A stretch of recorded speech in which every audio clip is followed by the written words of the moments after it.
میرا نام ڈاکٹر محمد اقبال ہے۔ میں آرتھوپیڈک سرجن ہوں، اور میں نے باپا امیر اہل سنت کو ایگزامن کیا تھا،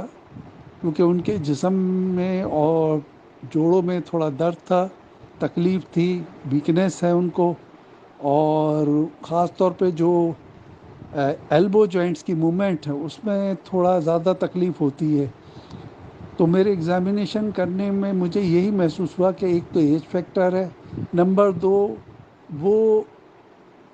چونکہ ماشاء اللہ ان کے مرید بہت زیادہ ہیں، تو وہ ہاتھ واتھ ملاتے ہیں، جس کے لیے فلی اسٹریچ کرتے ہیں وہ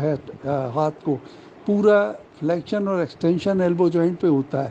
اور ساتھ ساتھ وہ شولڈر جوائنٹ بھی یوز ہوتا ہے۔ اس کی وجہ سے ان کو اتنے سارے لوگوں کے ساتھ ہاتھ ملانے کی وجہ سے یہ جوڑوں میں ایلبو جوائنٹ اور شولڈر جوائنٹ میں ان کو پرابلم ہو جاتی ہے، تھوڑی اسٹفنس آ جاتی ہے، اس کی وجہ سے پیچھے کے جو مسل ہیں وہ بھی اسٹریچ ہوتے ہیں۔ تو اچھی طرح سے ایگزامینیشن کرنے کے بعد اور ہسٹری لینے کے بعد میرا تجزیہ یہ ہے کہ ان کو صرف اور صرف کچھ پریونٹیو میجرز لینے پڑیں گے،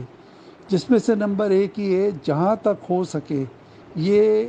ہاتھ ملانے کا جو سسٹم ہے نا اس کو فی الحال ایوائڈ کریں جہاں تک ہو سکے۔ یہ سب سے بڑا مسئلہ ان کا کسی حد تک یہ جو ہاتھ کا جو ہے دونوں، وہ مسئلہ کسی حد تک سالو ہو جائے گا۔ دوسرا، چونکہ یہ کرسی پہ بیٹھتے ہیں اور بیک ریسٹ نہیں ہوتا، تو اس کے لیے میں نے ایڈوائز کیا ہے کہ اگر وہ بیک ریسٹ رکھیں اور آگے بڑھ کے مسافہ کرنا ہے یا آگے بڑھ کے کام کرنے کے بجائے پیچھے کرسی کے پیچھے جو بیک ریسٹ رکھا ہوا ہوگا اس پہ ٹیک لگا کے اور پھر ہی ملاقات بھی کریں اور وہ کریں لکھنے کا کام جو کچھ بھی ہے۔ اور دوسرا یہ کہ تھوڑی کمزوری بھی ہے تو کھانے تو بہتر یہ ہے کہ وہ کم سے کم ریسٹ زیادہ سے زیادہ کریں، کم سے کم ایگزرشن لیں، کم سے کم اسٹریس لیں، اور لوگوں سے جو ملنا جلنا ہے فی الحال جہاں تک ہو سکے لمیٹڈ کر دیں، تاکہ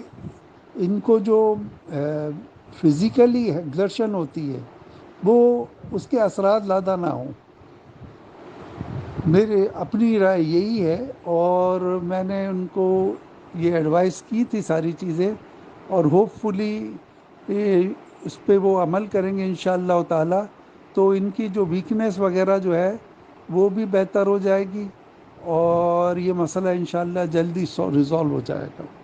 السلام۔